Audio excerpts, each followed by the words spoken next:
You Made Me Do It, a psychological thriller by Tamara L. Adams, narrated by Tamara L. Adams.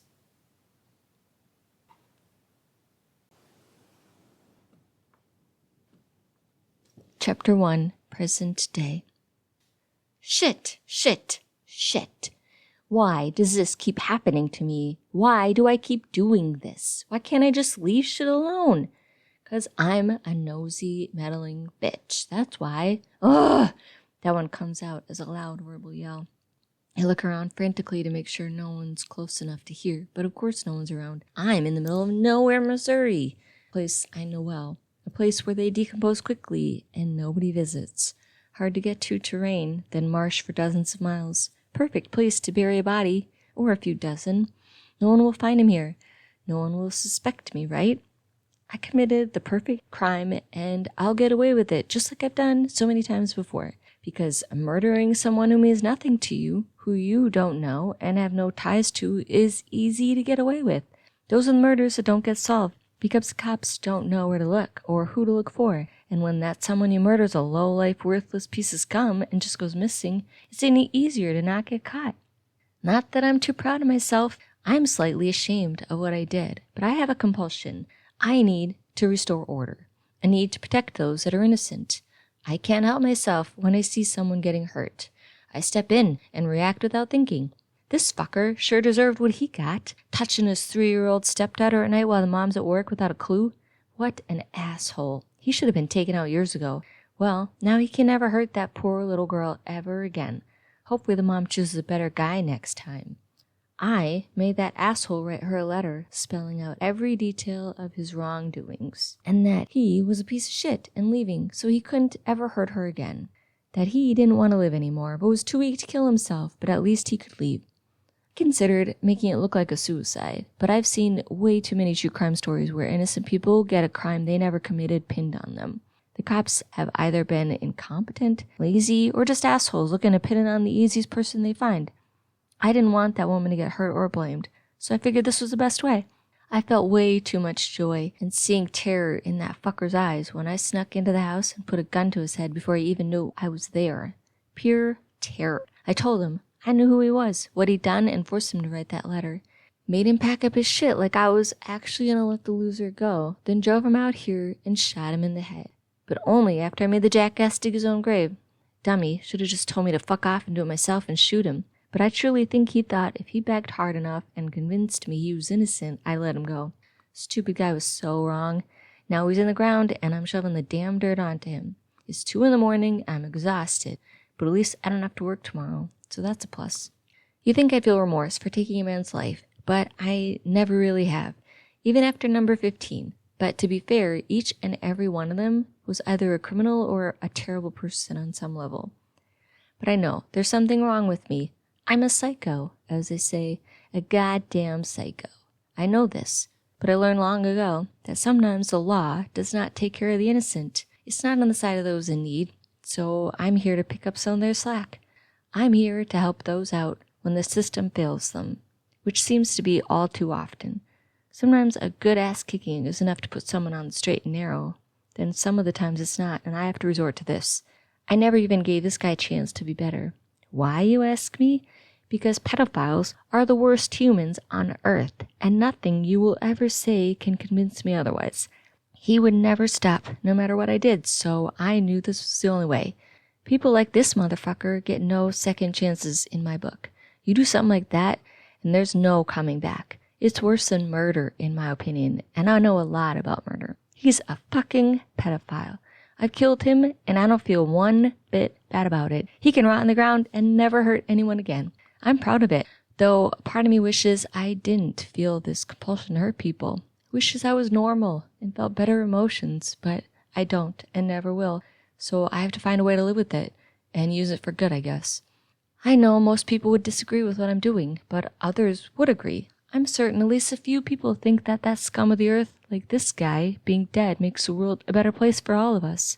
One time, I had to sit on a jury trial for a woman accused of murdering her husband. Turned out he was an abusive asshole to her and her 3 kids. Way too many calls to the cops, and they did nothing to help her. So she did what she had to do to protect her kids. He was beating the crap out of their 14-year-old son one night who talked back, and she thought he was going to beat the kid to death, so she shot him. Stupid prosecution kept me on the jury. Probably thought my military background meant I'd be on their side, but I was on her side from the start. At the end of the trial, over half the rest of the jury was ready to say guilty, but over the next week, I did everything I could to convince each and every one of them she was innocent, and it was just self-defense. All of them, except one douchebag, a white old man who I was convinced was a wife beater himself, did not want to budge. He tried to embarrass me, then berate me, and even threaten me in order to put her away for murder. But he was messing with the wrong bitch. On the last day of deliberations, I cornered the asshole, stared that fucker down, and told him what I thought of his wife-abusing ways. Then I continued to explain that if he didn't find this woman innocent, I was going to track him down, meet with his wife, and find a way to get rid of his low laugh ice and make 100% no one would ever find him. He laughed in my face at first, till I didn't budge and just said, "Try me." You can bet your ass he realized I was serious and gave in. I had him by the balls, and he knew it.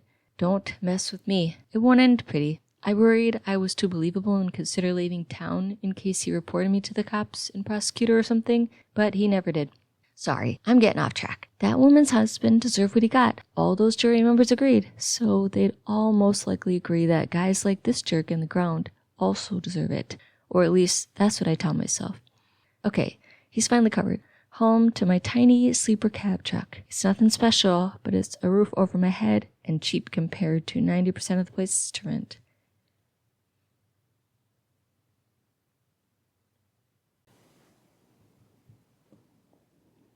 Chapter 2, 10 years ago. It's been 5 years today since my mom died. I still miss her like crazy, and every single day I wish it had been my dad instead of her. Oh, how different my life would be right now if she'd lived. But nope, breast cancer took her way too early. And she never saw it coming, and when it was caught, it was too late. It had spread to her lungs and her liver. She suffered only a few months before it took her. I was only 12, still in the middle of school, and I needed my mom. Still do. The last 5 years have been hell. First, I thought things would be fine. Even though my dad was devastated and drunk for days after, I figured he'd recover, but he never really did, and things got so much worse. He kept a job for the first few months, construction, but one day he got so drunk on the job he fell off a ladder and hurt his back, so bad it needed surgery. Then he was on pain meds, and he was hooked. He's been on some kind of high or drunk binge since and living off a disability. First he kept food in the house, then eventually he gave up on that too. It forced me to go online and fill out all the forms for EBT credit so I'd have enough to eat.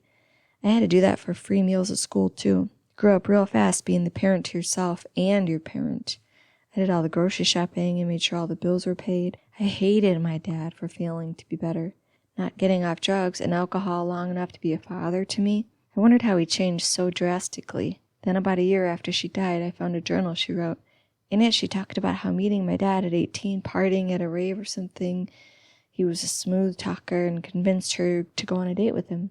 She did, and for a while things were good. He was great. Then she found out he was in a gang and totally addicted to meth, but then it was too late, and she was in love and pregnant with me. So she tried to live with it. He'd beat her when he was totally tripping or drunk, and then apologize later, and she'd forgive him. The cycle happened over and over again until eventually she forced him into rehab and made him leave Chicago and the gang for a fresh start. Life was good after that, and she never let him touch the stuff again and never let alcohol in her house. I still couldn't forgive my dad for his issues, but the journal helped me understand him a little better. Many times I pleaded and begged him to stop drinking, but it only pissed him off. I'd end up getting hit or worse, beaten up bad enough to leave bruises. My teachers would ask questions, and I'd have to lie about how I got them. Part of me thought about telling them the truth, but I'd seen foster kids at school and heard the horror stories. They had it so much worse than me, so I kept my mouth shut and learned to stay out of my dad's hair. I got a job at the local Dairy Queen as soon as I turned 14 and worked many hours as I could to get out of the house and have money for clothes and other things. Sometimes he took money from me if I didn't hide it good enough. I have better hiding places now. I can't wait till I graduate and get the hell out of here. I'm never coming back. He can drink himself to death. I could care less. Tonight was a rough one at work. We had 2 buses of kids stop in after a field trip, and they were rude and messy, and it took all of my energy. I had not to hit one of those shitheads across the face. I hate kids. Middle schoolers are the worst. Luckily, I'm only a few blocks from home and ready for a shower and bed. I lock up my bike and prepare myself for what kind of mood I'll find him in. It's not good. He's awake, pissy, and looking for more booze, but finding none. I swore there were 2 bottles of vodka this morning before I left for school. Did he drink them both already? Shit. Where's the vodka? Where'd you put my alcohol? He asked. Dad, it's where it always is. Did you drink it all? Don't sass me, missy, he slurs. I can't deal with this tonight. Dad, I'm not being sassy. I thought you had 2 bottles this morning is all. Well, you're wrong and you need to get more. Dad, how about you go to bed? I'm tired. I'll get more tomorrow. I reach for him, and that's a big mistake. Don't touch me, and don't tell me what to do ever again. Don't talk to me like I'm a child. Do what I tell you. I brush past him. No, you go get it. I'm so tired of his shit. What did you say? He yells back. I turn around and put my hands on my hips. I said, no, you go get it yourself. Rage fills his face. What have I done? I brace myself for a punch, but instead he lunges at me and wraps his hands around my neck, pushing me up against the wall. Panic sets in. His grip is so strong, and he's never done this to me before. I desperately grab his hands to pull them away, but he's so strong. I fling my arms around, feeling for anything to help me. Nothing. I'm going to die. Darkness tunnels in my vision, and my lungs burn. Then I feel it. The cross Mom hung up on the wall before she died. I grip it, and with all the energy I have left, come down on the side of his throat as hard as I can. His grip loosens, and I grasp for air before bringing it up again and coming down even harder this time. He stands there for a few moments frozen, then collapses on the floor. Did he pass out? Then I see it, blood coming out of his neck, half spraying, half running down his chest. What did I do? Oh my God, what do I do now? My heart races. Do I pull the cross stuck in his neck out? Do I just leave it? Which is worse? I forget what those doctor shows say. I need to call 911, right? Wait, what will they do to me then? Will they call this murder and send me to jail? Think, I yelled at myself. I kneel down and check pulse on his other side. Nothing. I move my fingers around, desperate to find a heartbeat, but nothing. I check for breathing. Nothing. He's dead. I killed my own dad. I didn't mean to. It was an accident. He was hurting me. He was gonna kill me. I was only defending myself, but who will believe me? No one. They'll blame me, call me a crazy teen, and throw me in jail. I'm almost 18. I'll go to prison and no one will care. No one will help me. I can't let that happen. I can't lose my life over this. But what do? I can't call 911. Can't call the cops, and I have no one to help me. Nowhere to go. Mom, I wish you were here. I need you. I cry out, tears falling down my face. And I see it. The shovel he pulled out the other day, talking nonsense about digging some kind of trench for some dumb reason. Nothing he said sounded like any full thought. Then he passed out on the couch. I have to bury him. But where? I don't have any clue where to go. I can't just bury him in the lawn. People will see me. Think, damn it, think! I slap my head. Think! Then I remember he once made me crawl under the trailer house to pull out a dead raccoon that was rotting underneath. I can dig a shallow hole there and pull him in it. What other choice do I have? I grab the shovel and head out to the section with the hole cut out of the skirt siding. For the next 2 hours, I dig a hole as deep as I can manage. It's exhausting, and I almost give up 5 times, but the thought of jail helps push me through the pain. Then I look around all over outside to make sure no one's around and drag him out of the house. I wrapped a blanket around him so I don't track any blood. He's so heavy. I pull with all my might and can only move him a foot at a time. It takes forever, but eventually I get him under the house into the hole. Pushing the dirt back in over him is easier and faster than digging it out. I'm exhausted by the time it's over and get back into the house. Then I remember the blood. Most of me wants to let it go till tomorrow, but I can't risk it. So I get out a bucket and get to work. At first it only seems like I'm just making it worse, but I keep scrubbing. When finally I feel it's clean enough, I take a shower and try to get a couple hours sleep before I have to get up for school, not knowing what to do next.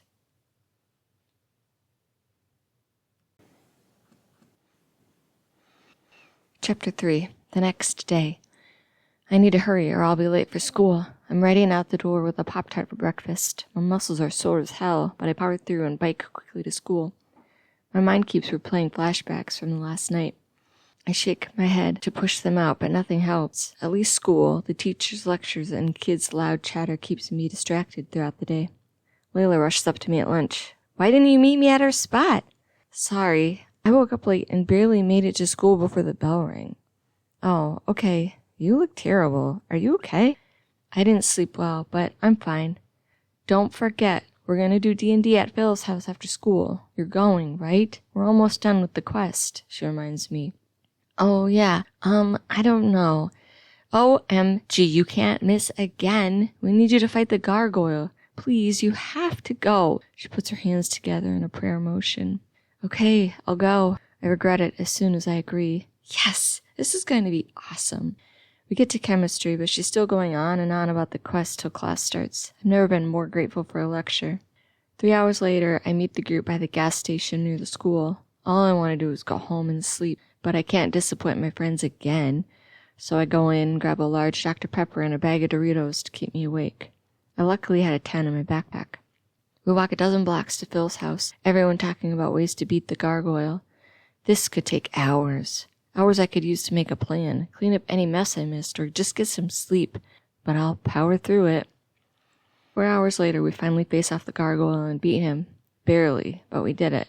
After months on this quest, it's over. It could very well be the last one I ever do with these guys before I leave for the military, if I make it that long. My dad's dead, and I'm sure to get caught. I gotta go home. I get up to leave. But we're gonna celebrate at Dairy Queen, Lily squeaks at me. It's Friday night. I know, I just have so much to do at home. I worked 5 hours last night, and you know my dad, he never keeps anything clean, and I work early in the morning and most of Sunday. I complain. Jason smacks my shoulder. You're sure a party pooper? I shrug. I know. Next weekend will be better. Fine, leave us. Lily flicks her fingers away to motion me to leave. I feel bad, but the worry wins over and I head home before anyone can guilt trip me into staying. They're really good at that. The OCD part of my brain forces me to make sure I get every speck of blood wiped clean before I can sit down to write out a plan. I need to figure out a way to stay here without him in the picture. A way out of this mess and a chance to get away with it. I wait for the tears to fall. Figured I was just still in too much shock all day for them to come, but they don't. I feel nothing but worry for myself and for my future. I once loved my father, but now there's nothing. Maybe even relief that I no longer have to worry about what kind of father I'm coming home to. Passed out one or the one who hits me. I mean, the asshole drank so much that he thinks it's okay to choke his own daughter to death? All too often recently, it was the second kind of dad I'd find, and I'm glad it's over. Not so glad that I'll have to worry about getting caught my whole life, but glad he can't hurt me anymore. Okay, Jennifer, think. How will you do this?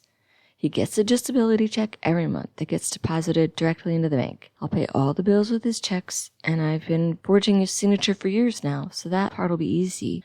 I'm also the one who gets all the groceries and most of his alcohol, so not a problem there either, but he did sometimes go to the bar or the liquor store himself. How will I explain his absence? Will anyone even ask or care? I have no idea if he has any real friends or anyone that'll miss him. I feel bad, but I hope he doesn't. I hope no one takes a second thought about if he's around or not, that no one even knows he's gone. It's a terrible thought, but he's made my life the last 5 years hell, and his friendless existence would make my life so much easier moving forward. I hate to say it, but I won't miss him, or really, why would anyone else? He was a piece of shit, and the world is a better place without him. No one who lives life drunk as hell all the time and beating their own flesh and blood should get a chance to exist. I just did us all a favor. I'm gonna make this work. I'll keep going on as if nothing happened, and that he's still alive and drunker than ever, so drunk he can't leave the house. It's believable, since he's already almost there. Then, as soon as I turn 18 in a month, I'll sign up for the army, and as soon as I graduate, I can leave this shithole. I'll make up some story and act like my dad, writing a letter to the trailer park owner about how he left for a new life in Rapid City or some shit. I'll pay the last month's rent and utilities in cash with the letter so no one comes looking for us for any reason. Pack up what I can in my dad's van. I'll drive it to Yankton, park it in a storage facility for a year and pay in advance. Then, once my training's over, I can figure out the rest from there. This has to work out. I have nothing else I can do. Maybe move the bones with me in the van? I have no idea right now, but I'll figure it out. The plan will work for a while, at least long enough for me to get out of this place. I'm fine. This is fine. Everything's gonna be fine. That's what I repeat to myself as I fall asleep.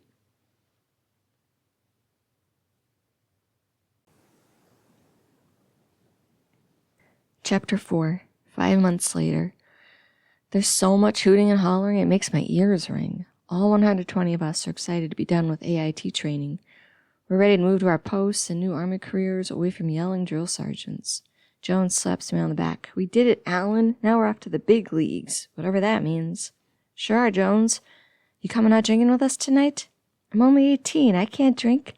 I'm only 20, and yes, we can. Nixon said he found a bar that sells anyone wearing Class A's, so we're in luck. Look what we have on today. He points to his attire. I don't know. I hesitate. It sounds risky.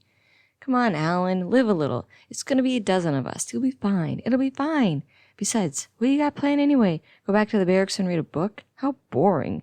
You're coming, and that's final. We're all headed out in a half hour, and I expect you there, Alan. He slaps my back again.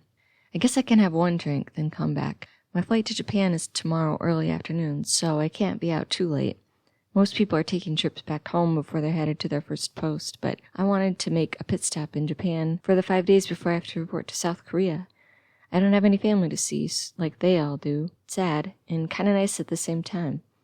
A half hour later, we're all cramped into 3 vans and headed to the Roadhouse bar. I refrained from making a movie joke reference, knowing that probably none of these fuckers has ever seen the flick. It's an older movie my dad made me watch with him one night back in the early days after Mom died, and he wasn't so bad. I shake the memory out of my head. Jones and Nixon are hooting about something dumb, while Sanders and Billings are talking about the women they hope to find and hook up with tonight. These boys have a one-track mind.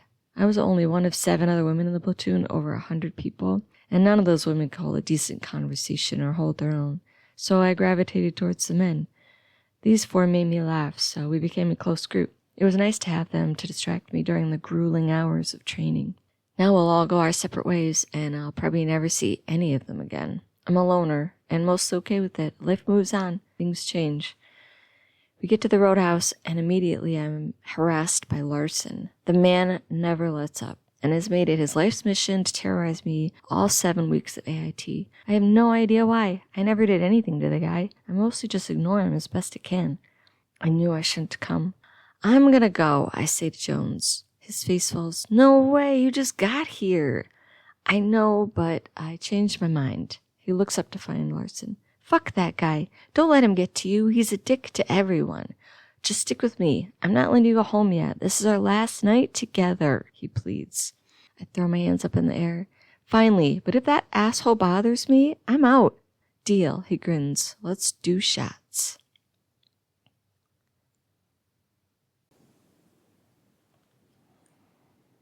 Chapter 5.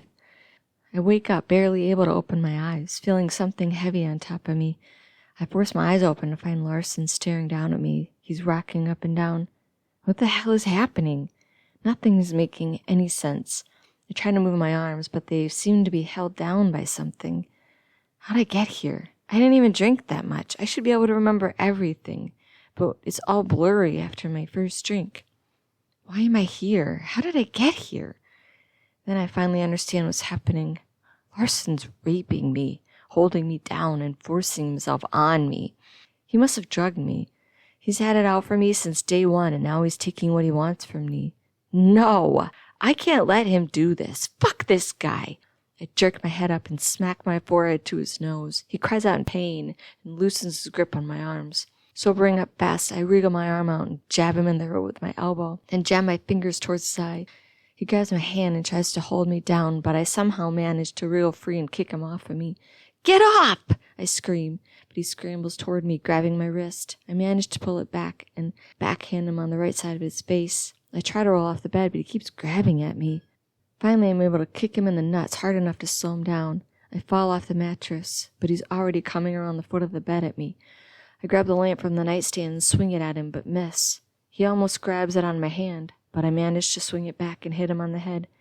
Ow! He yells, you bitch! Before he can recover, I hit him again, then again, but he keeps trying to throw punches at me or grab at me, so I keep hitting him as hard as I can with a giant wood lamp. He won't give up or stop, so I keep hitting until I realize he's not moving anymore. Shit, why did he have to fight so much? That's when I notice the floor is covered in blood, and Larson has huge gashes all over his head and face. Part of it looks caved in.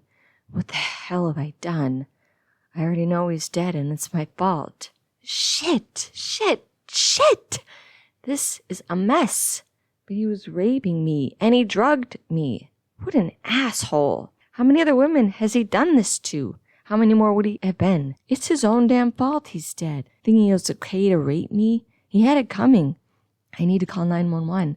Grab the phone, then hesitate. What if they don't believe me? What if they think I drank too much or wanted to have sex with him and accuse me of murder instead of self-defense? Everyone in the platoon knows I hated the guy. Who would believe me? I'll get kicked out of the army. They may even look into my past and find out about my dad. I can't let that happen. Think. I yell to myself. Could I just leave him here? No, I'm an idiot. My DNA is probably all over this place and on him. I'd never get it all out or wiped clean. Where the hell do I take him? I look around, but find nothing in the room. Then head for the door, but notice blood all over my hands, so I wash up before I head back out. This drab hotel must have a room with cleaning supplies and things. I walk all over and find an unmarked door. Thank God it's unlocked. Inside are trash bags, bleach, buckets, and brushes. I know he's going to be heavy, so how do I move him? There's no cart here. Then I find an appliance dolly and go to grab it, but wonder if that would look too suspicious. It will for sure look like a body, won't it? I frantically look around. All I see are cleaning supplies. Then my eyes fall on a large toolbox.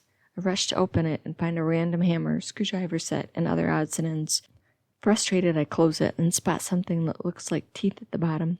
I pull all the other tools out to find a rusty old saw. This is going to be disgusting, but it should work. I grab all the items and rush back to the room, not wanting to deal with any of it. But what can I do now? I have the worst luck. Why did these things happen to me? I take a deep breath, then grab Larson out of the arms and drag him to the stall and get to work on the rough job of making this huge man fit into garbage bags. Not sure it'll even work. It's weird how easy the saw slices through the tissue, but then when you get to the bone, you have to put your whole body into it. I almost vomit after I get the left arm off by hammering the bone away from the socket, but I managed to keep it down.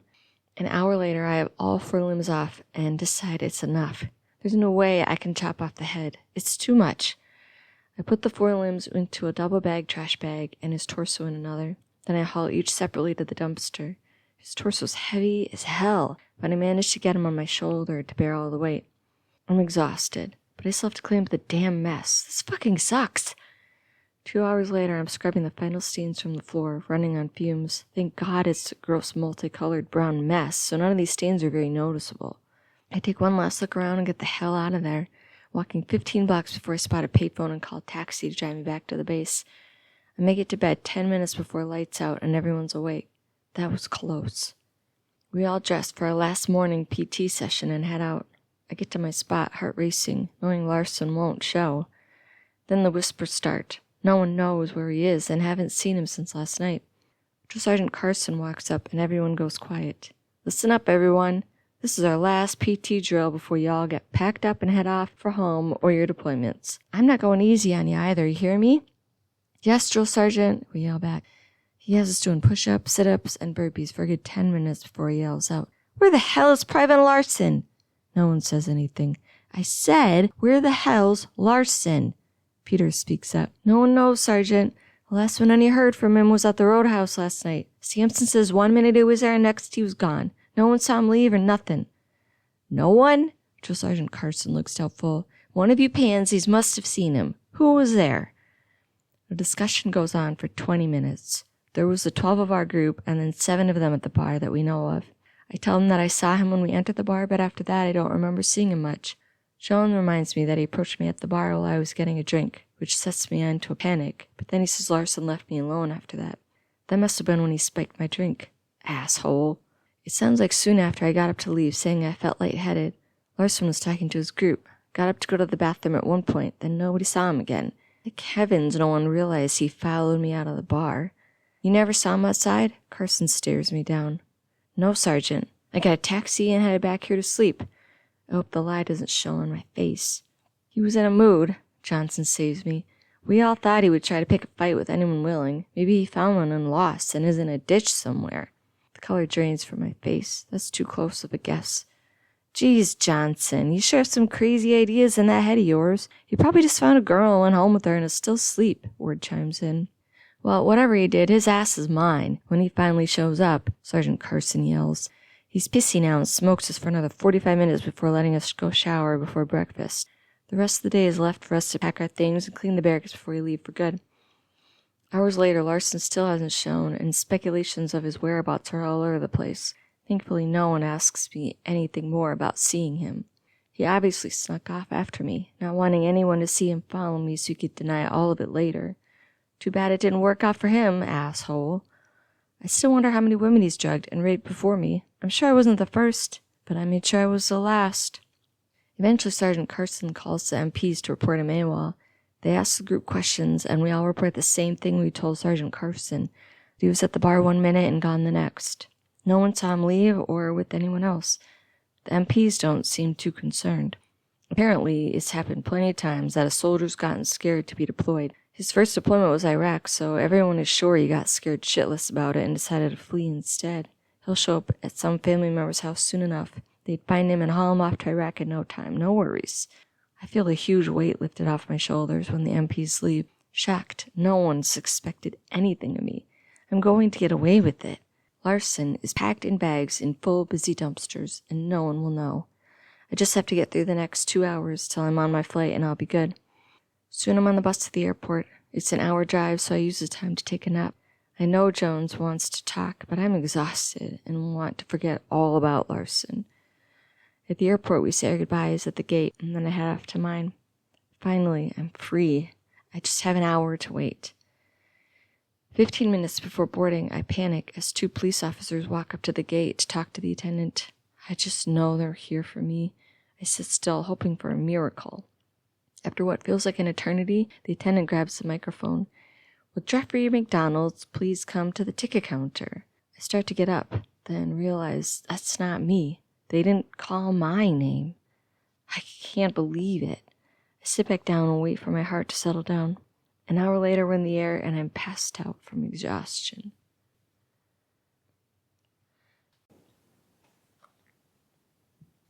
Chapter 6, 2 years later. Plane lands with a hard bounce. It makes me cringe involuntarily. No matter how many times I've flown for the Army, I still hate every minute of it. The nausea, the headaches, the people, all the waiting. It's agonizing. At least this time I didn't have a little asshole kicking my seat the whole way. That mother was surprised by my mean glare and harsh words, but she had it coming, allowing her kid to do whatever the hell he wanted with no consequences. That's how psychos are made. I should know. This plane ride was uneventful. Finally, after basic AIT and 2 years overseas, I'm headed back home to good old South Dakota. I mean to pick up all my belongings and get away from that place once and for all. At first, I had no real idea how to work out the details of paying the bills and not bringing suspicion on myself. But then it all worked out. I used 3 months left of high school to plant the seed of us moving to Black Hills right after graduation. I made sure all the bills got paid with Dad's disability. It was not out of the norm for me to do this, so nobody thought anything of it. The harder part was making excuses for nobody ever seeing my dad at the bar or liquor store, but I was able to circulate some lame story about his back acting up and not being able to walk too well. I kept buying liquor for him, often enough that no one asked too many questions, and there was nothing asked that I couldn't lie my way out of. The more often it happened, the easier it got, and they all seemed to believe it. It's lucky my dad really didn't have any friends, and nobody asked about him too much. He broke those ties years ago by being his terrible self. After graduation, I said my goodbyes, packed as much stuff as I could fit in Dad's van, and sold the rest, and drove to Yankton. I rented out a small storage space and drove the van and everything inside, then locked it up. Dad's in there, too. He was mostly bones and rough, leathery skin after the 3 months, so I put him in a suitcase. I didn't want to risk him being found out of the mobile home. I made sure the storage unit was paid for up front, and now I need to take all the crap back to me, to my new place on base, and find a place to bury the dead body. I'll have to stake out a few places on a map. I even thought about trying to grind him up, not sure of the best way to ensure his bones don't come back to haunt me. Then I never want to think about him or that night ever again. Yo, Alan, you hear me? Hernandez pokes my shoulder. Oh, my bad, I was lost in my own world. Where are you headed to before you report back? He asks. Good old South Dakota. Gotta get a few things from stores, then I'll take a scenic drive to base and see the country. What about you? Home to see family. It's been too long. I nod, but don't ask any more questions. I never have been one for small talk. He takes the hint. We get off the plane on Leave Hernandez at his final gate. He's headed back to South Carolina. I need to take a plane to Minnesota and then another plane to South Dakota. I really hate to fly all those legs, but a bus would take days, and I really just want to get there, get my stuff packed, and head back to the military base. I learned in the military that I don't mind camping. I never thought it would ever be something I'd enjoy, but I did, so now I'm going to hope the van still runs, go buy some cheap camping equipment, take the long route back to Fort Stewart in Georgia. I want to see as much of the country as I can before I have to report back. At least the rooms on base to rent are small, so what few furnishings I have in the van will work just fine. I have plenty of money and could leave all the shit in storage, but why buy new and waste cash? Plus, I gotta go back to take care of that asshole left in the van with all the crap, so I might as well just take it. 7 hours later, I'm finally in Yankton and walking to the storage unit, 14 blocks away from the bus stop. I think about just staying here for the night, but want to get out of South Dakota as fast as I can. I put the new plates on and tags on the van. Thank God I thought ahead and transfer ownership was easy. I cross my fingers and turn the key. It does a half start a few times, then turns over. I rev the engine and keep it running and hoop out loud. Yes! Then I back up and take off, ready to get out of this state. It's 6 hours to Omaha, so I decide to drive as far as I can, then rent a room for the night. At the gas station, I fill up, grab the largest cup of coffee I can find, a Mountain Dew, and some food, and then head off, enjoying the quiet road and nice fall weather. Glad the van started, and so far the plan seems to be working. Now I just need to find the perfect spot to bury the bones, a place no one will look, and if they do, hopefully it'll be decades from now.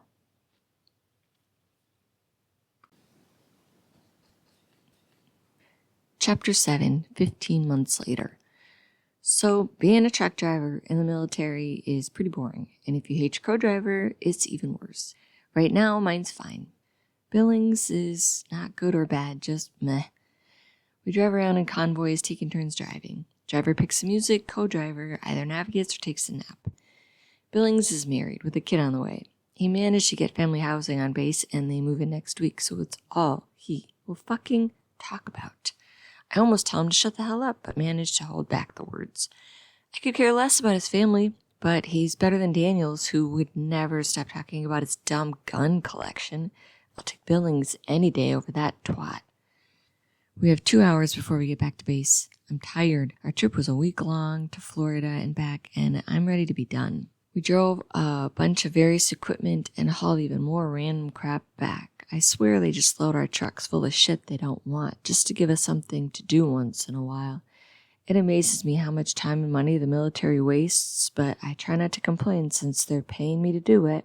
At least it's a 3-day weekend with President's Day on Monday. I need the break. Billings needs me to have a break before I go off on him. Finally, we'll pull into the motor pool. We do our final checks and hand in all the paperwork. It's only 3:45, but Lieutenant's feeling generous today, and lets us go early. In the parking lot, I hear yelling, and sure enough, I find Norgon and her husband having an all-out yell fest. These two are always at each other's throats. I wonder how safe she is at home, though it seems like it's a two-way street with them, though his voice usually gets louder first before she dials up hers to match. I ignore them and head to my car. Then I hear a loud crack and look back to see Norgard put her hand on her cheek with a shocked look on her face. That motherfucker just hit her in a parking lot full of soldiers. I look around to find almost everyone ignoring this scene and just looking away or rushing to their cars. Brian catches my eye and shrugs at me before he gets into his Jeep. Not me. I'm not putting up with that shit or ignoring it. Hey! I yell as I rush towards them. He's still yelling at her. Hey! Leave her alone! I yell. He turns around just as I get close to him. My fist comes into contact with his jaw. Before he can react, I kick him in the nuts and push him to the ground. Stay there and keep your hands to yourself, you pathetic piece of shit. You bitch, he yells. So I kick him hard in the gut. Shut the fuck up. I'm so pissed and adrenaline is pumping through my veins. Are you okay, Norgard? I'm fine. You need to go now, she pleads with me, then looks at the man. Please go. I'll be fine. I know she's not, but what else can I do? Do you want me to call the MPs? I ask. No, just go. Don't let him push you around like that. He's not worth it, I yell. You hear me, that asshole? You're not worth it, I yell at him and get into my car and take off. I'm still agitated as I make my way home. Why the hell would Norgard let him push her around? He hit her in front of all of us like it was no big deal. I can't even begin to imagine what he does to her at home. All the other fucking assholes just turned a blind to it. What the fuck? I hate men. Are there even any good men who care about women? I have yet to find one. I'm exhausted from the trip, so I go home, cook a pizza, drink a beer, and go to bed.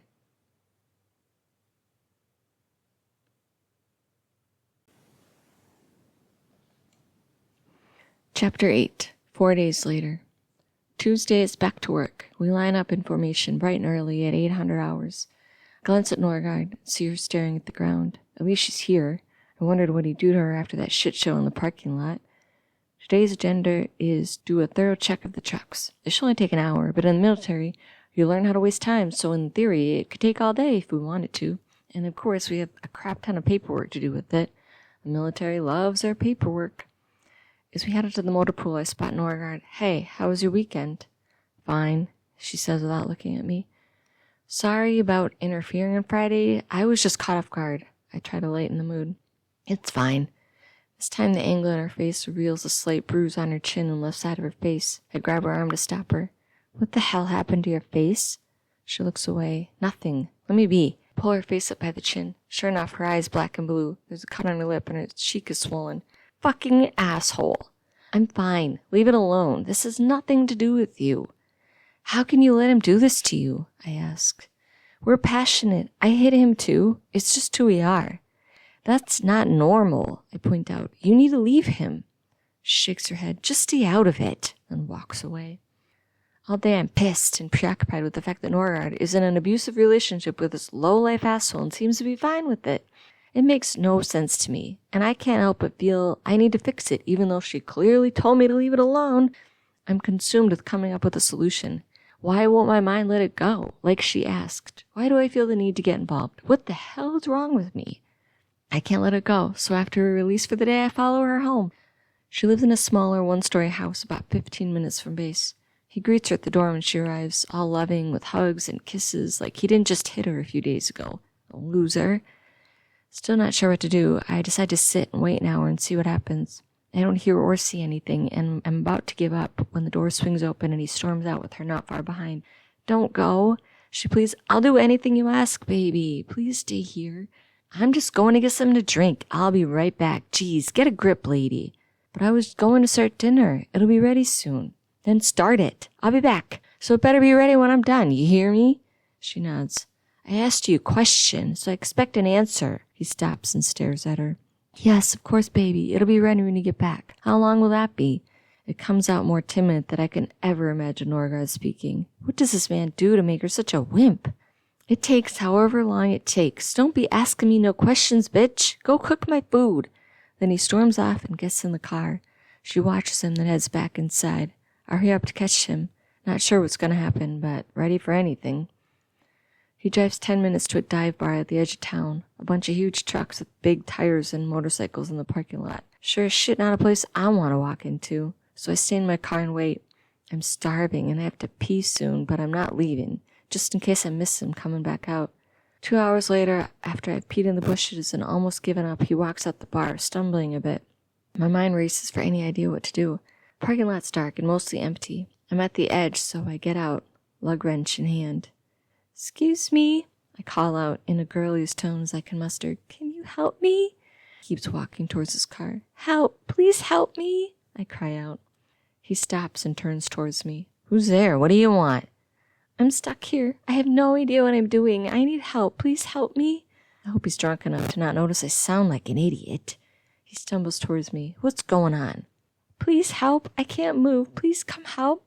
He walks closer. I can't see you. Where are you? I've got him. Over here, behind the car. He comes closer. Here. I wave a hand out just enough for him to see. What the hell? He says, just before I jump out and whack him hard on the right side of his head. I think I see teeth fly out of his mouth. He's still conscious, so I come back with the wrench on the left side, and he falls down to the ground. I grab his legs and pull him towards the side of the truck to hide him. Shit, what do I do now? I didn't think this far ahead. What the fuck is wrong with me? Why did I just hit him twice? I could have just hit him lightly and threatened him and gone on my way, and now I really fucked up his face. Did he see me before I hit him? What if he wakes up and remembers and tells the cops it was me? Wait, is he dead? I lean down and check for breathing. I'm not sure. My heart's racing. I'm shaking so I can't feel anything or get a pulse. Fuck. Why doesn't anything ever work out for me? Okay, what the fuck do I do now? Jesus fucking Christ, this is a mess. Okay, think. Do I take him in his car? Mine? Shit, I have to take his. I search his pocket for the keys and drive the car over and park near enough to him to get him inside, but pull up at an angle that doesn't get noticed. Then I wrap his head in a towel I had in my trunk and get a plastic shopping bag over his head, tie it tight around his neck, and wrap duct tape around it all. If he's not already dead, he will be soon, and that's the route I'm going. I can't stop now. I've already taken it too far.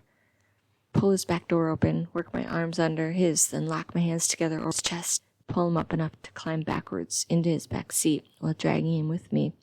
He's not as heavy as Larson was, but he's not light either.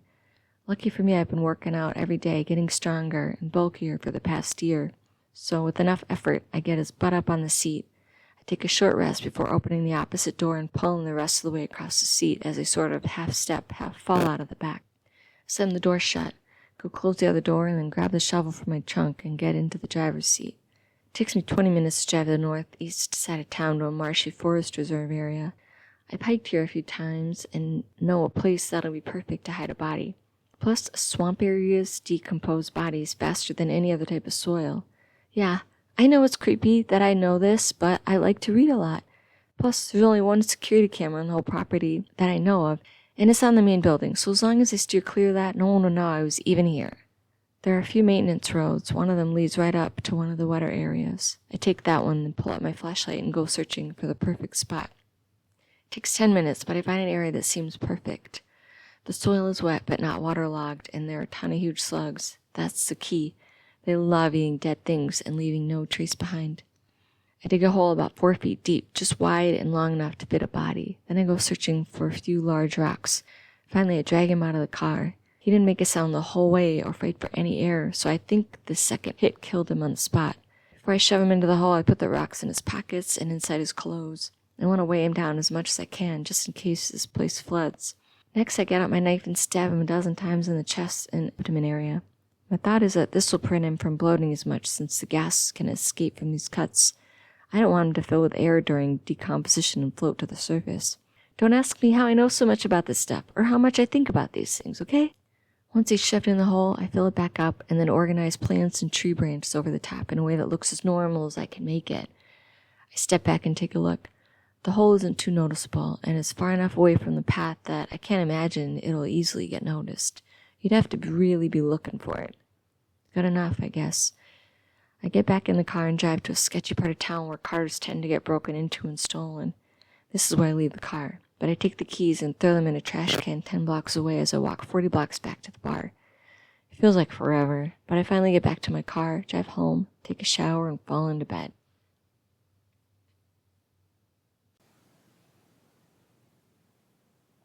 Chapter 9. A week later. It's been a week since I did Norgard a favor and got rid of that loser for her. I've since learned his name was Bobby. Of course it was. Norgard came in the next day in a bad mood.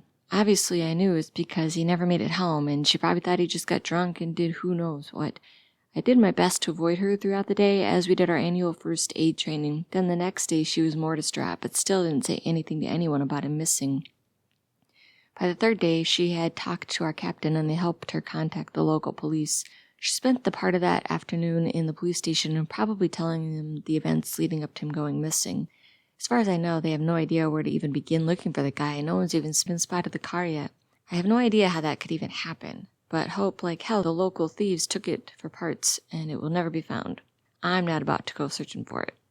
I've mostly kept my distance from her this past week, but today she's sitting at a table all by herself, head in her hands, sobbing, and I feel the need to make her see the good in this situation. Hey, can I sit? I get no response, so I take a seat across from her. It's going to be okay. Nothing. I mean, the guy was a jerk to you anyway. It's better for you that he just up and left. You can do so much better now that he's out of your life. You're young, you have your whole life ahead of you. Don't waste it moping over that loser. She looks up at me. What the fuck do you know? You were the biggest loner out there. Nobody wants to be with you, so you have no idea what it's like to love someone, and he didn't leave me. Something bad must have happened to him. He wouldn't leave me like this. She doesn't get it. Doesn't understand how much better her life is now that he's out of the picture. That guy hit you all the time. Who knows what else, and you call that love? That's not love. That's control and dominance. And if that's what you think a relationship is, then I definitely don't want one. And of course he left. There's no kind of evidence that he didn't, right? His car's gone. There's no trace of him. He left. You're better off. You'll see. Just leave me alone, Alan. You're such a cold bitch, and you have no fucking idea. I give up and storm off. She'll eventually figure it out. She'll move on and realize he was terrible and she can find someone better. Hey, Alan, can you stop into my office? Captain has a weird look on his face. Sure. Everything okay? Yeah, it's the local PD. They have a few questions for you.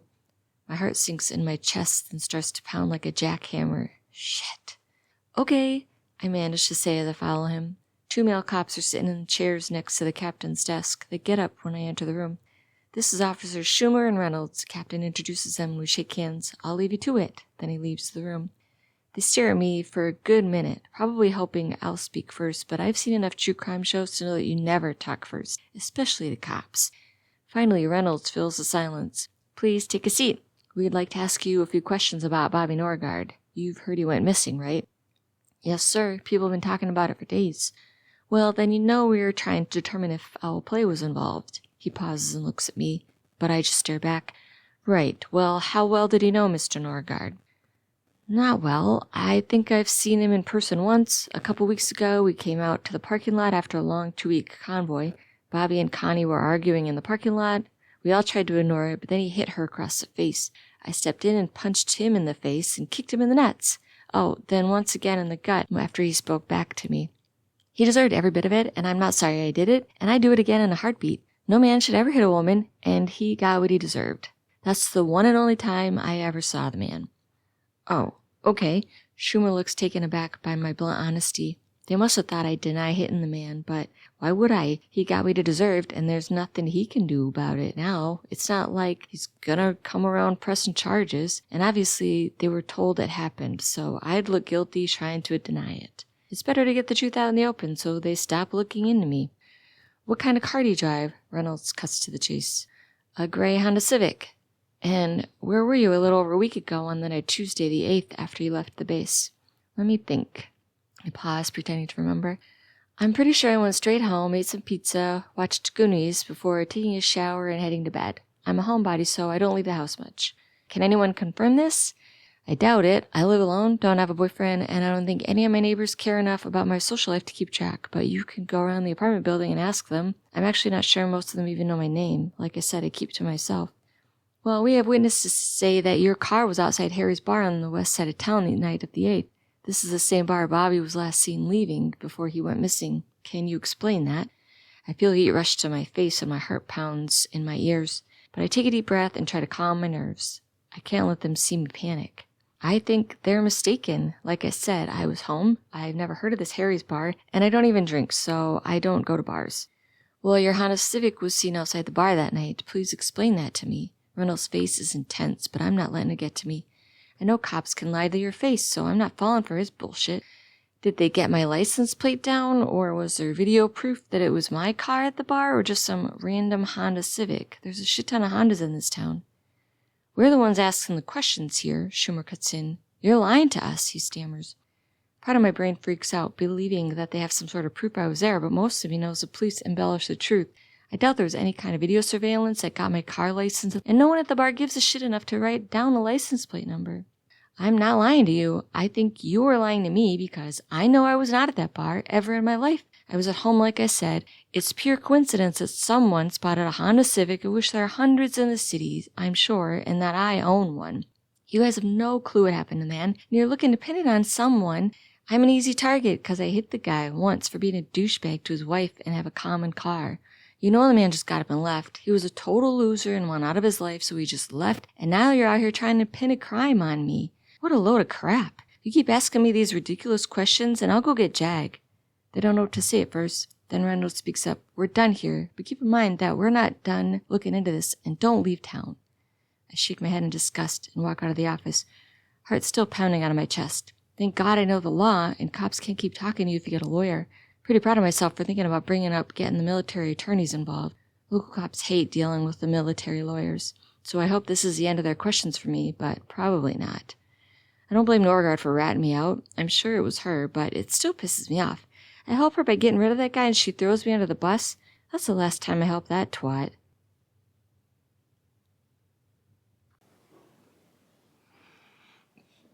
Chapter 10, 6 months later. It's been 6 months since I took care of Bobby, and the cops still haven't figured that shit out. They are so bad at their jobs, it's insane. They came around a few more times to question me. The second time was at my house. I just kept repeating that I was at home, had never been at that bar or any other bar in town ever. Then the third time was on base again, so I called Jag and the cops decided to leave. The fourth time they set it up with Jag and brought me downtown for questioning. I repeated what I'd already said 3 times before, and they got nowhere, so they gave up. As far as I know, the case is still open, but they've stopped asking me questions. No one's found the car or the body, and they have no other leads as far as I know, but I'm not about to go around asking. I panicked about the first questioning for the first week, and then I realized they must not have any evidence to back any of their claims, so I stuck with my original story and never gave in.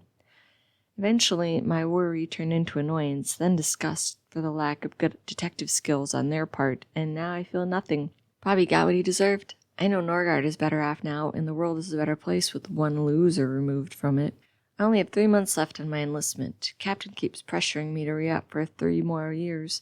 They even offered a signing bonus, but I can't. After 4 years of yes sir and roger that, I'm ready to be on my own and have my freedom back.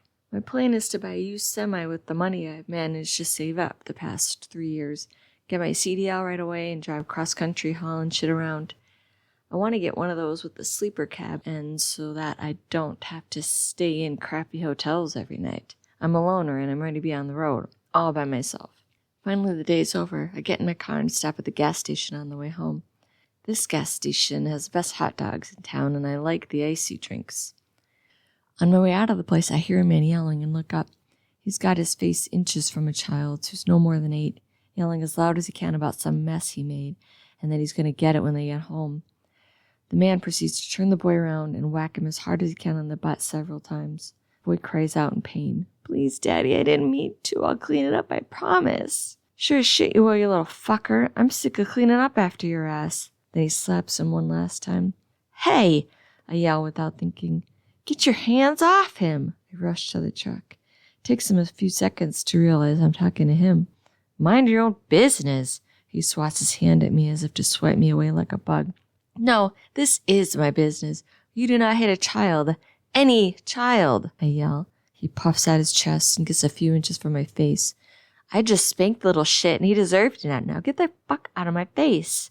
You're a jackass if you think spanking a child is okay. It's not okay, and you're a goddamn bully. You pick on someone smaller because you're not man enough and are angry at life for making you become such a loser. Oh, am I? He mocks. You big bad girl gonna do something about it?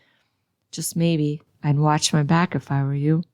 He laughs out loud in an exaggerated tone, then climbs in the truck and takes off while driving, while giving me the middle finger as he drives away. What a fucking asshole. He has pushed my buttons now. I hop in my car and follow him. My mind won't let it go. I keep telling myself that it's not my business to let it go. He's not worth it. But I can't. All you can do is picture that child having to deal with years of torment and bullying from his own father, and I can't take it. I can't push that image out of my mind. So I know I have to do something. I can't live with myself if I did nothing. What am I going to do? I'm not sure yet, but I do know he's going to get his due. Maybe I'll only threaten him or just hurt him a little. Fuck, what am I saying? Of course I'm going to hurt him. I can't stop myself. I have this goddamn compulsion inside me, and I can't control it. For some damn reason, I feel the need to stand up to the bullies in the world. Something in me won't let them get away with the shit they pull, and most of me feels like it's the right thing to do. I mean, of course killing's not okay, but hear me out. What if killing a few bad guys makes the world a better place for the rest of us? Isn't it worth it? Aren't I doing a good thing here? These fuckers don't deserve to live after all the terrible things they do to others. I'm just doing what the cops can't do or what God won't do, if you believe in that shit. Nobody's looking out for the little kid. Nobody but me. So I gotta do what I gotta do, and I'm not gonna feel bad about it one bit. This is who I am, and I'm finding a way to live with it.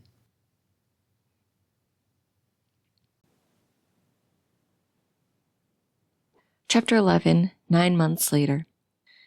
I'm finally free of the army. It's been 9 months since I got honorably discharged. Within a week, I'd bought a used camper semi-cab, took the CDL exam, and signed a contract with a local trucking company. Luckily in Missouri, a truck driver in the military can get their CDL without all the school and driving tests. Now I drive cross-country, hauling all kinds of crap. I own the semi, but the company lets me use different trailers that they own depending on what I need to haul for each trip. Over time, I've learned what does and does not work for a commercial driver going cross-country. It took a lot of trial and error, but I think I finally got a routine down and all the safety measures in place. Let me tell you, I thought I'd gotten enough flack in the military for being a woman truck driver, but it's even worse in the real world. None of these assholes respect me. Most of them sexually harass me every chance they get. It's annoying, but I can deal with it and defend myself. I've learned that I prefer to drive at night. Sure, it's harder to see, but there are way less cars, so I get to places much faster, and I avoid most of the annoying creeper truck drivers, both day and night. Most truckers drive during the day, which I have never much understood. I get it that it's easier to see and drive during the day, but I prefer the solitude of the road at night. Then as they drive, they all communicate with each other on CB radios and talk crap about the dumb drivers on the road and each other. If they find out you're a woman truck driver, then they don't leave you alone. It's easier to avoid all the talk at night, and no one can see me at cab, so they have no idea if I'm a man or a woman. They just think I'm an asshole for not wanting to talk to them. Not that I give a fuck what they think. They all also tend to park at the big truck stops along the way at night, and the first couple of times I did that, it felt dangerous, because as soon as a certain kind of man saw I was parked for the night, they would not give up trying to get me into their cab for a fun time. Many of them are pushy enough that I just knew if I kept staying there at night, one of them would try and break into my truck and rape me. So I avoid the big truck stops as much as I can, even during the day. I did have to buy a few elaborate safety gadgets that ensure my doors can't open while I sleep. You never know with all the crazies out there. My setup is pretty great. I have a big enough bed, space for all my books, movies, and what few clothes I have. Most of the time I do eat out or buy quick items I can microwave at the gas stations. I eat lots of snack foods and peanut butter and jelly, but I don't mind. And I have a portable fridge that keeps my drinks cool most of the time. A few weeks in, I decided to get a portable camper toilet, because I got sick of stopping at rest areas during the night and the creepy gas stations once I had to, so I have it just in case. Once every other day I stop at one of the larger truck stations to use their showers, and most of the time it's fine if I do it early enough in the day after the truckers have left, but before the others have stopped for their breaks. Then I go park in a busier and public area to sleep for the day. I've never really had an issue with the store not being okay with it. Most of the big box stores don't have a cooler even there if you don't stay more than 8 or 9 hours. The truck's been great, but I managed to save enough money to upgrade to an even larger sleeper truck. One with a bigger bed, booth to sit and eat, fridge, sink, microwave, stove, and storage areas, and the one I'm looking at today has a bathroom with a toilet and shower in it. Now I won't have to use the large truck stops for much more than gas and food. I'm headed to the dealership now, ready to trade this baby and get the better 2.0 version. One that I can live in, like an RV. I'm alone and I like my own space. The state and taxes and all that bullshit say I need to get a permanent address, so after this I'm headed to a trailer park at the edge of town. It looks a bit sketchy, but is perfect for my needs. All I want to do is a place I can park my semi when I'm not working and can use for a permanent address. The guy who owns the place is an alcoholic, but nice enough. He says he has a lot where a trailer burned down a few years ago that he can have me park and use to send mail. It doesn't have running water to it or electricity, but I don't need any of that anyway. This new semi will have water tanks, and I'm adding solar panels on the top for electricity. He's only charging me $100 in rent each month, so it's a win-win for both of us. I get a place to park and call home when I need to, and he gets a few extra bucks for the lot that otherwise would go unused.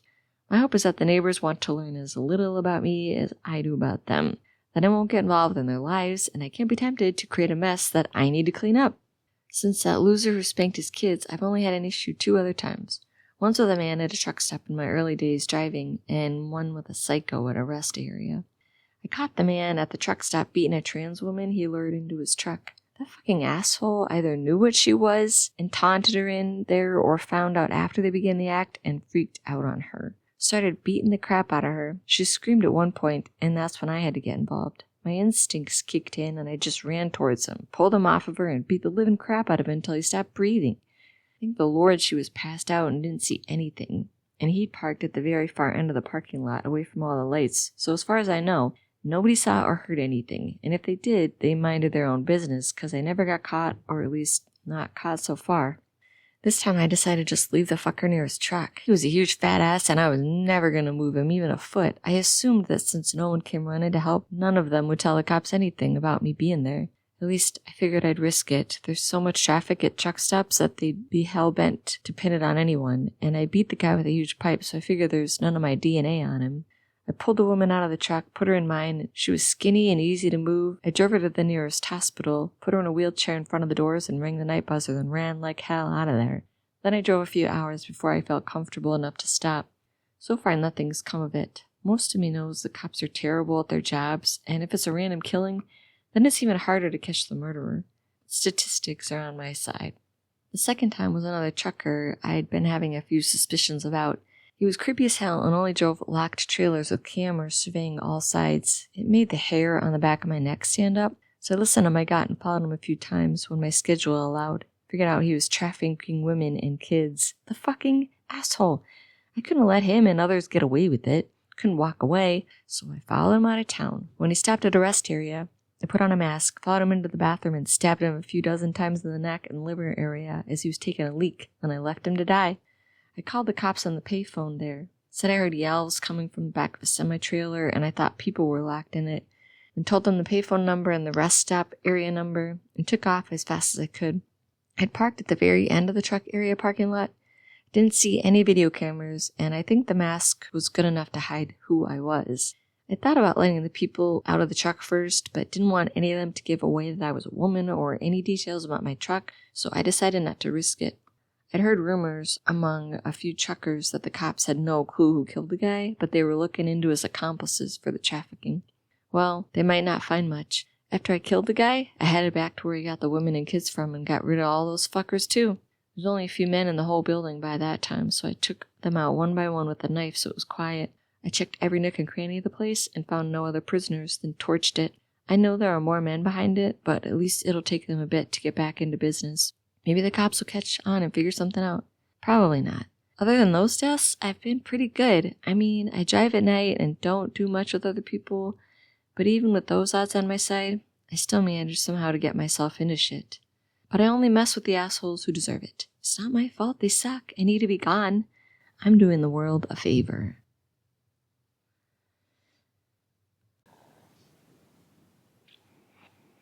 Chapter 12, 2 months later. I pull into my lot ready to end the day. I drove 10 hours straight to get here, and I'm looking forward to 2 days off. As soon as I turn the engine off, I hear yelling. Her again. My only direct neighbors to my right are at each other's throats again. She's a drunk, and he just tries to ignore it. I feel bad for the little girl caught in the middle of it all. As far as I can tell, she's cared for enough, and I won't call social services, but I'm close. She's not too skinny, her clothes mostly fit her, and it seems like she's bathed often enough. Plus, I've never seen either of them hit her, but I keep my eyes open when I'm here. I've only officially called this lot home for 2 months, and I'm not usually even here, but I hear her yelling at him and the kid all the time. Why do people stay with psychos like that? It's crazy to me that they think it's fine to be yelled at all the damn time. So I choose to just not date. It seems too exhausting to deal with another person all the time. Then most relationships end badly, so why even try? I've never met a man or a woman I feel attracted to enough to even consider dating. Sure, I've had a few one-night stands, mostly women, actually, because men just end up pissing me off with their pushiness that in the end, I tell them to just fuck off. They expect way too much. Women at least want to give as much as they take, though I do think sex with men can be a bit more enjoyable, if they are really good at it. Either way, I've decided none of them have been worth anything more than a night of fun, and even that hasn't been very many.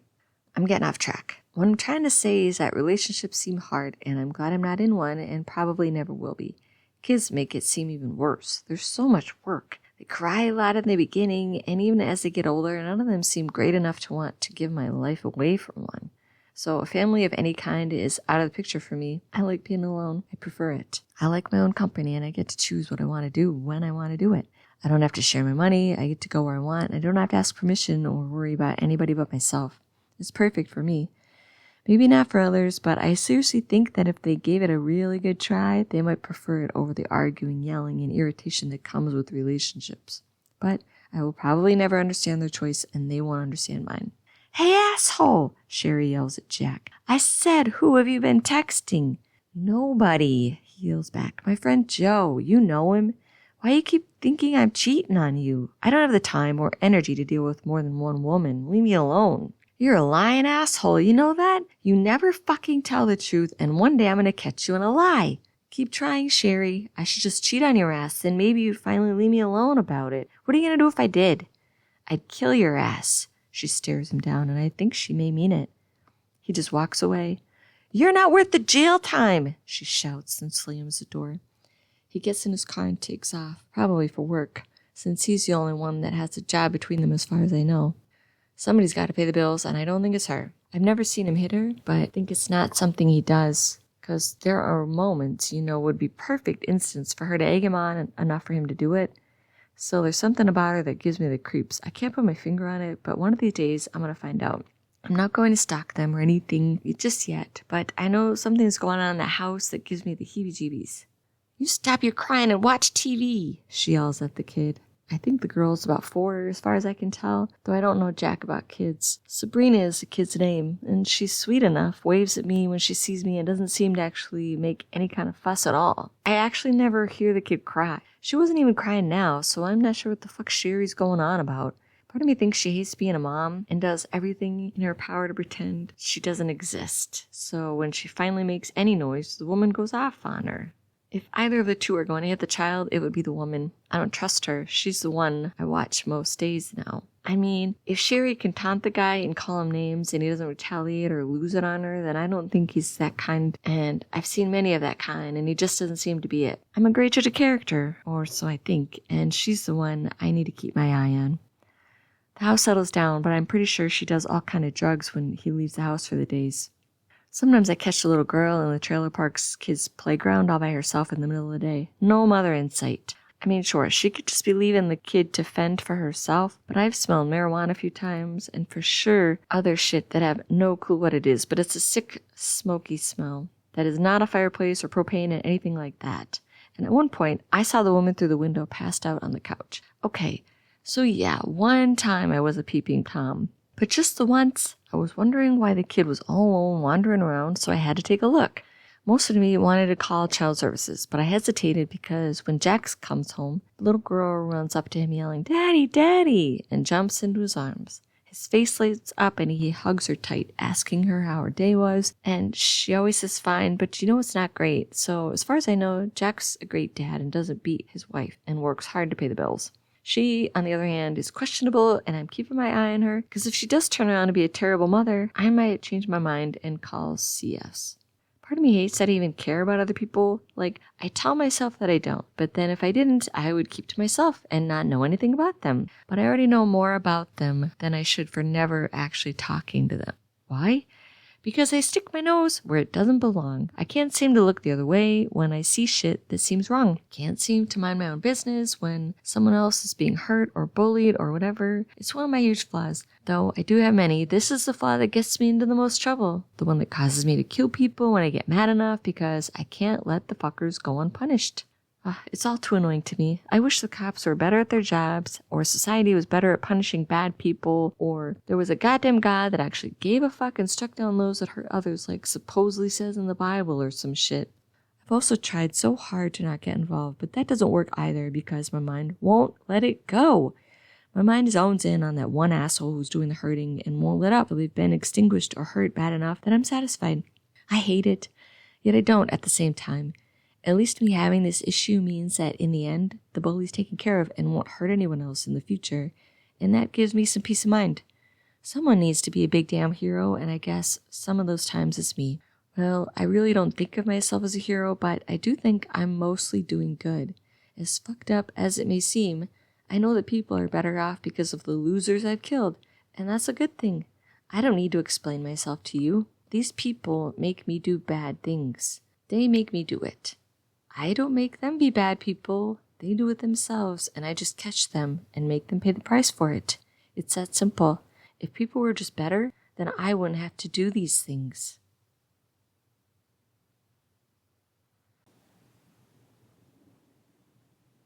Chapter 13, Same Day. After 6 hours of sleep, a quick shower, and some boxed mac and cheese, I decide to watch an episode of Snapped to try to fall asleep for a nap. I still feel exhausted. They say that electronics before bed is not good, but it always seems to help me fall asleep, so I wonder if those experts really know what they're talking about. Maybe I'm an anomaly. Outside I hear giggling, so I peek out the window and find the little girl, Sabrina, riding around on her bike on the gravel between our lots. The mother, of course, is nowhere in sight. I go back to watching my show, but can hear the tires riding around and the girl singing the ABCs to herself. I wonder where she learned it. Probably the TV, 'cause I bet money that shit of a mother doesn't teach her anything besides how to sleep during the day and ignore your kids.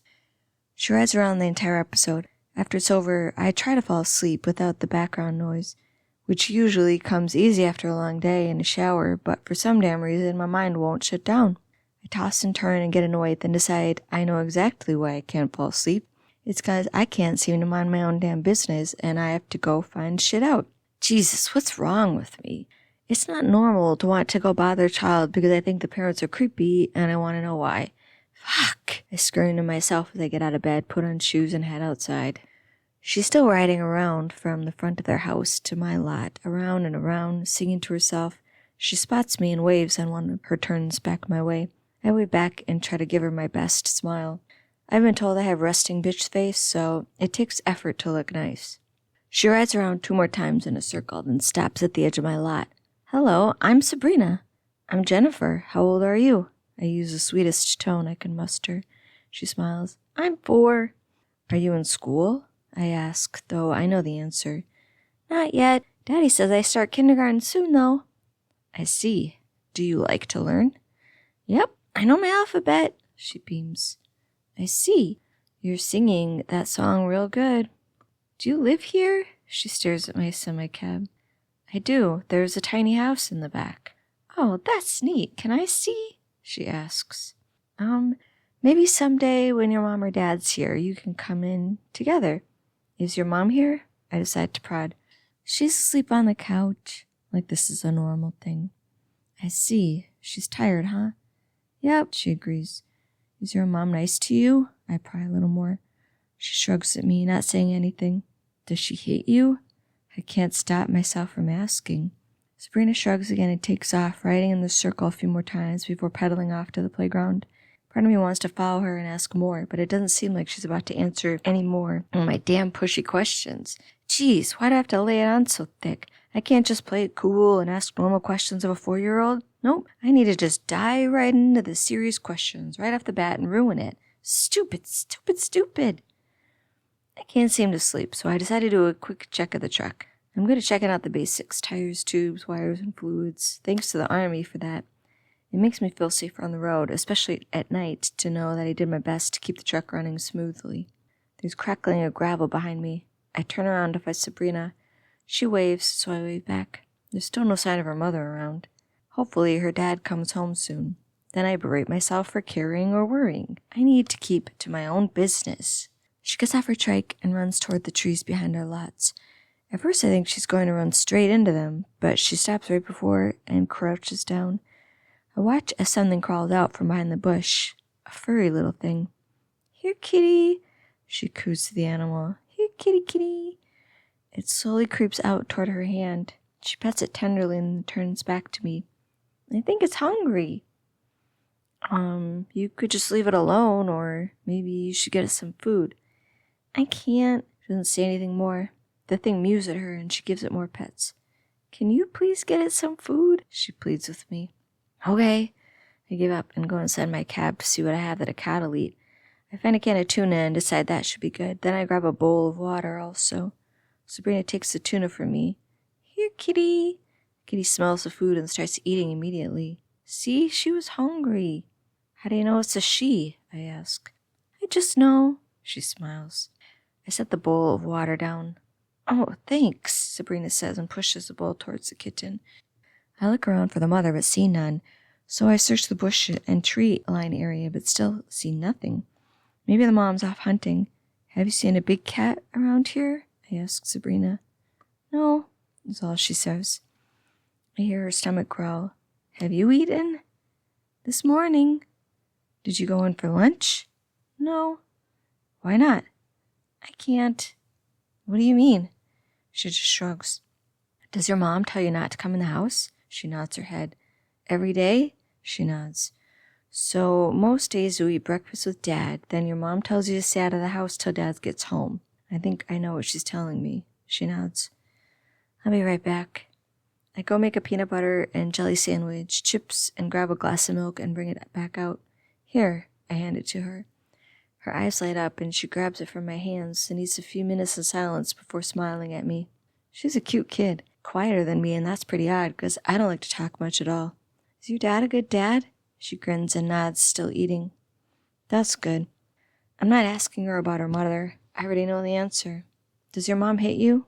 I ask. She shrugs. That fucking bitch. It takes all of my control to not haul off and beat the woman right now. Instead, take a deep breath. And she doesn't feed you lunch. She shrugs. What should we call her? Kitten? She nods. You decide, but we should probably leave her here just in case her mom or dad comes back. At least for a couple days. Can you help me keep an eye out for a mom or dad? She nods. Thanks. I'll name her Belle. That's my favorite Disney princess. I like her too. She's smart. It's a good name. She nods. Sabrina! We turn to see her mother in the doorway. Get in here! Sabrina waves at me and takes off. Oh, now that bitch wants her in the house? I bet Dad's on his way home. Sherry looks at me and I stare her down. She quickly looks away and they go inside. I'm keeping a closer eye on that bitch. She's no good.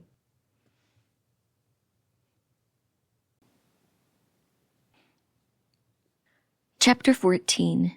2 weeks later. These last 2 weeks have been a long one. I'm glad to be home and get a few days rest. Sabrina comes running up to me as soon as I park. Jennifer, I took good care of Belle. I bet you did. Was there enough food and water? She nods. I gave her the amounts you show me twice a day and made sure she always had water. No mom or daddy. She shrugs. Well, I guess we have a pet, don't we? She nods. She's cute. She is, I agree. Sabrina and I kept watch for an adult cat to come by, but one never did. So before I left for this cross-country trip, I went and got cat food and a few gallon jugs of water. I made sure to put them in a plastic bin near the bush out of sight and taught Sabrina what to do each day. To be honest, I had no idea if it would work or if she would do it, but she seems like a good kid and pretty excited to help. Plus, what else was I going to do? It is a cute kitten, slightly orange thing, was skinny, but now she's looking a little chunkier. Looks like you did a good job. She doesn't look skinny. Sabrina beams up at me as the kitten rubs itself against her leg. She likes to eat. That she does. This makes me remember that the kid only gets about 2 good meals a day during the week when her dad works. Did I leave you enough to eat? Worry sets in that I have no idea how much food a 4-year-old eats or that her mother caught her and she got into trouble. What the hell am I saying? Of course her mother never found out. The woman never pays any attention to her. Sabrina nods. Of those 3 days I was home last time, I saw that woman peek her head out of her door only twice after I stared her down. Once to let a man inside the house and 3 hours later let him out. Of course you could hear what was going on for the first 15 minutes. Then it got real quiet. I, of course, had to go check. Needed to make sure Sabrina wasn't in there. The two were passed out on the couch, needle stuck in her arm. Fucking hell, what a mess. At least Sabrina was nowhere in the house. I found her on the playground. It was then and there I decided I was going to watch every movement that woman made while I was here and get that kid some food. I got crackers with peanut butter in between them, individual cereal boxes, breakfast bar type things, apples, chips, fruit snacks, juice boxes, Teddy Grahams, water bottles, everything. I put them in the plastic bin and told Sabrina she can eat whatever she wants out of there, but she had to make it last 2 weeks because I'd be gone. Most of me figured it would be enough, since I got more food than even I could eat for 1 meal each day for her, but I do know kids eat a lot, so you can never be sure. Does she follow you around all day? I asked Sabrina. Sometimes. The kid is so quiet. I respect that. You been okay? She nods. Want to kick the ball with me? I did this one time and now she asks me every time I see her, but I don't mind. Sure. We kick the little rubber ball back and forth for a half hour before I realize I'm starving and can barely keep my eyes open. It's only 10 in the morning, but I've been up for over 24 hours. You want a peanut butter and jelly sandwich? She nods. And a Mountain Dew? She nods and gives me a huge grin. I let her try mine last time I was home, and now she's hooked. The caffeine doesn't seem to affect her like they say it does for kids. She just acts the same, maybe a little more energy, but she goes and wears it off at the playground. We sit at my picnic table and eat. Part of me likes the company. The other part of me is so used to being alone. Can I show you my books? Her face lights up. Of course. Along with the snacks, I walked by some learning books for little kids, and I couldn't stop myself from getting them for her. I'd seen her color before and figured she might like them. She runs to the plastic bin, then comes back with the books and proceeds to show me every page she's finished since I've been gone. By the time she's done, I'm fighting sleep harder than I've ever done before, and I know I need to get to bed. I need to take a nap. You can stay here and work on your book if you want. Will you make sure to feed that kitty? She nods. I'll see you when I wake up. 7 hours later, I'm woken up to the sound of yelling. You little shit, get your butt in here. I've been calling her name for 2 minutes. How dare you not pay attention? Sherry yells. I peek out the window to find Sabrina parking her trike and running up the stairs to go inside. Just as she gets in the house, before Sherry closes the door, I catch her whacking Sabrina on the butt with a huge belt. Sabrina lets out a whimper, then the door is shut. It takes all of my willpower not to jump up and beat the crap out of that woman right now. That little girl is sweet and obedient, and that woman pays her zero attention, but she still feels the need to hit her because she had to yell for her? That kid is not a dog, and even dogs should be treated better. I'm going to deal with her one way or another. Of course, I'm not a creeper, but I will be honest, I can do some things that seem creepy. For one, I spend most of the rest of the night peeping on the neighbors, but hear me out. I needed to see how the dad was with the girl. That would be the deciding factor in what I do next. Would I take care of just the mom, or do something to make sure that the girl didn't have to live with those two monsters? Turns out the dad adores that girl, as he should. She's pretty great from what I can tell. As soon as he comes home, the mom acts like they spent the whole day having fun, even though it's the farthest thing from the truth. She actually cooks, but I'm betting it's 'cause he's there. He spends the entire night coloring with her, playing dolls, and just being the best dad. A dad I would have loved to have growing up. Then he bathes her, reads her stories, and puts her to bed at 9. Last night was a bit crazy, though. After the kid was in bed, Sherry got the two of them beers and proceeded to tell him that she was pregnant. He seemed excited. I mean, he loves kids, but you can just bet he knows she's not the best mother and is torn. After witnessing what she does with her apparent drug dealer, I wouldn't be surprised if this kid isn't even his. Poor guy, sick with a terrible woman. They'd both be better off without her. I decided to come up with a plan.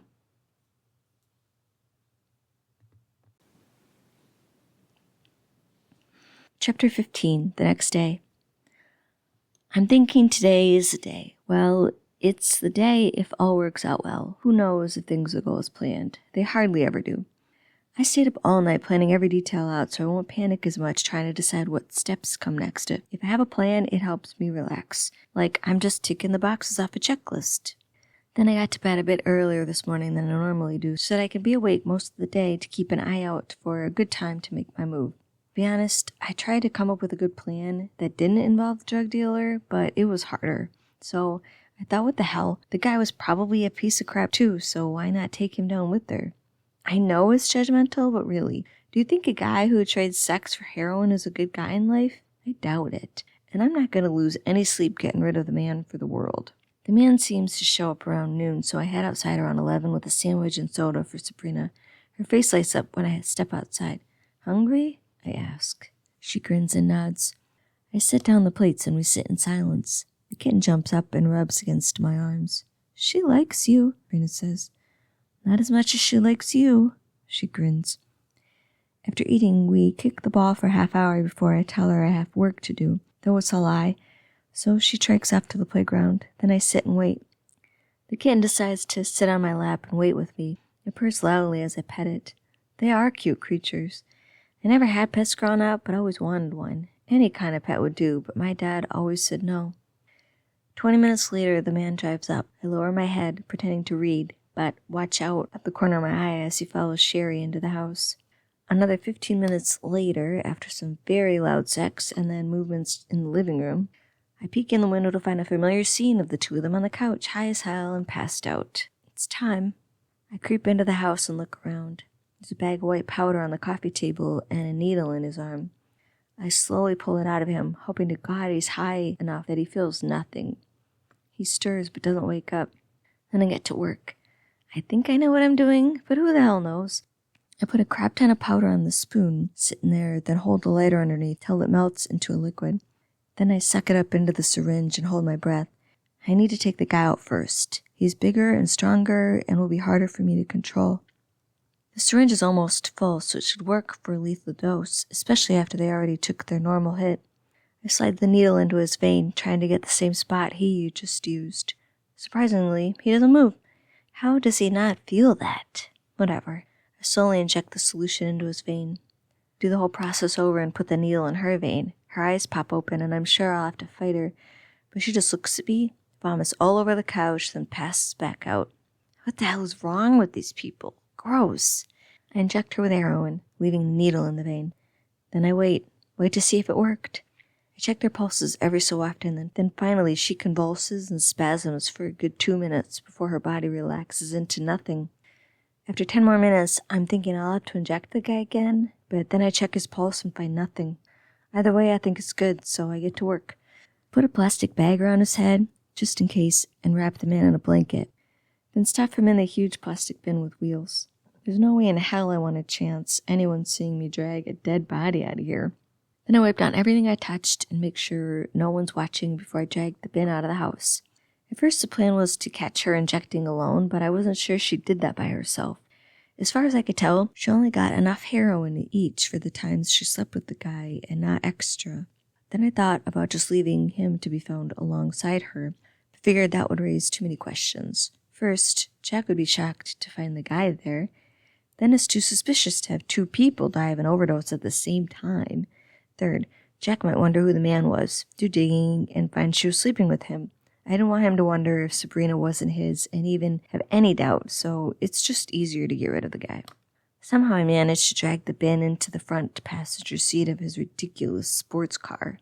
I had to move the seat back as far as I could, and it's still crammed up against the dash, but it'll work. Then I start the car and take off. Months ago, I staked out a spectacular marché area just out of town that's been perfect for moments like this.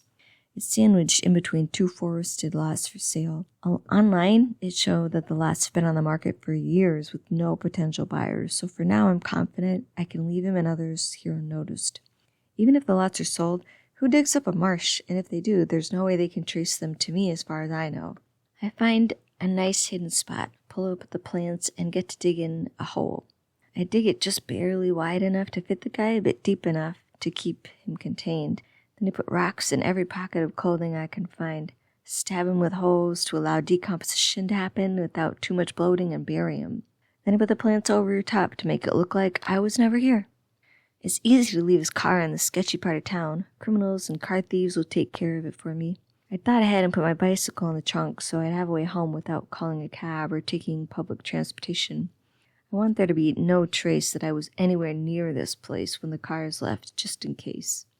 The whole process takes hours, but I managed to get back by 4:30, in time that I'll be there when Jack gets home. No part of me wants him to be blamed for anything, so I want to be able to witness that Jack was gone all day, and that I saw a man drive up, her talk to him, then him drive away. Who knows if it'll work or help, but I can't just let him find her dead body, then be interrogated by cops.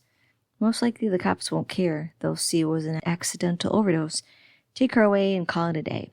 It should be easy enough to find out that he was at work all day, and they'll have no reason to suspect any foul play, so it should be a clear, open and shut case, but the cops can be assholes, so you never know what they will do.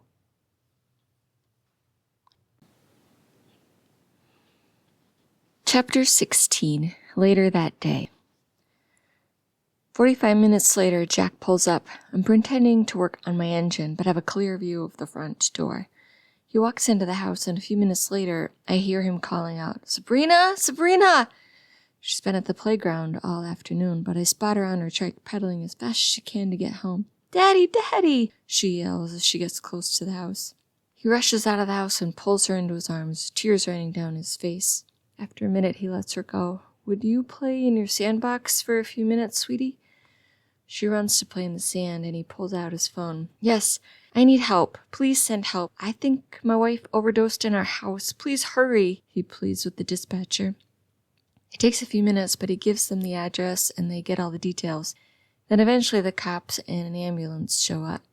The medics only spend a few minutes in the house before leaving.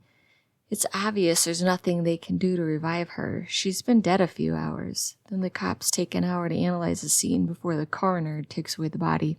It's that easy. They don't even ask me anything. Not even wonder if the girl had been in the house or saw the body. Nothing. They don't care. I guess the police officers in St. Louis have more pressing crimes to tend to than an overdose. It's just another typical thing that happens each day, so why spend time on the obvious? One cop asks Jack a bunch of questions, but it seems cordial and not suspicious. Then they give Jack a business card to tell him how to get in touch with the coroner for her release to a funeral home and take off. No big inquiries, no manhunt for the drug dealer, nothing. I should really rethink how I've been killing people. An overdose leaves hardly any questions to ask, no body to bury, and no bloody mess to clean up. Sabrina's quiet the whole time, but she always is. She never cried, so either she doesn't know what's happening, or maybe she's okay with her mother being gone. I'm not sure. All I know is that they will be much better off without her. After all the cops and medics leave, Jack picks up Sabrina in his arms, puts her in the car, and they take off. She waves at me as they pull away. Maybe he's taking her to a hotel for the night, to get away from the mess of the house for a day. I'm not sorry for what I did. I know that girl will be better off without that bitch of a mother. Jack will be better off without her too. Sure, life will be harder taking care of her on his own, but he'll figure it out. She's a great kid, and he's a good dad. The future's unknown for anyone, but at least Sabrina's life will be safer and happier without that terrible woman in her life. They'll work things out, and I'll be there to do anything I can to help. Obviously, I won't get pushy or involved, but I will be there for them in a way.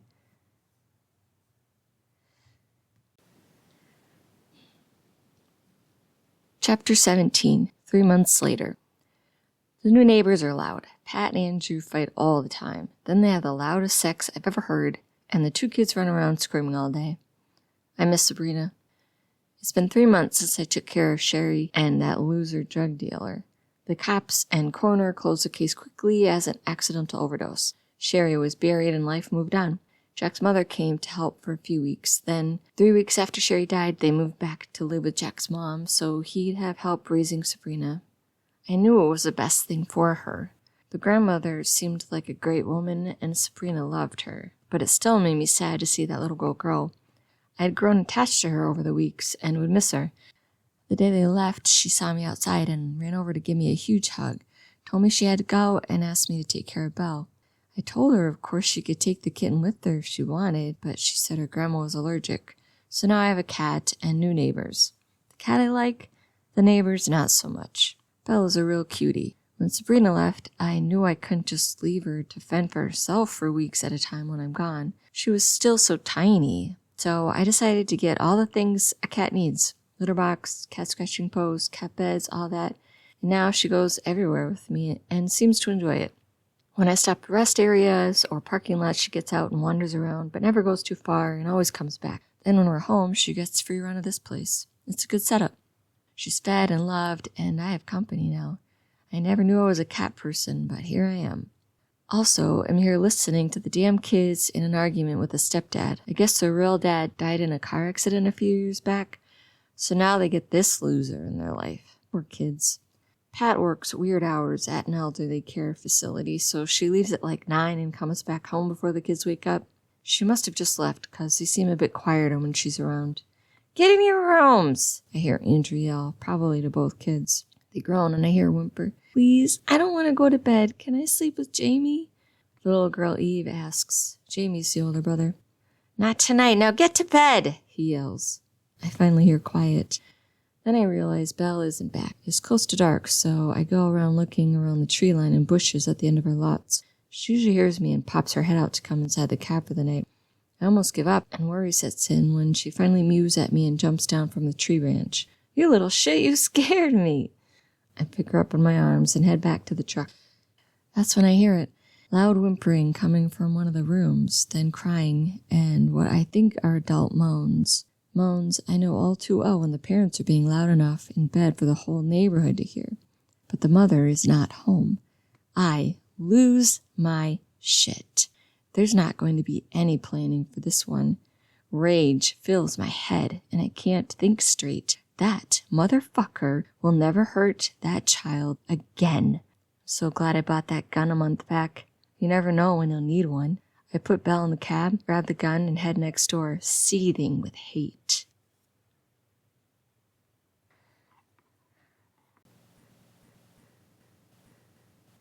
Thank you for listening to You Made Me Do It by Tamara L. Adams. Please consider leaving a review.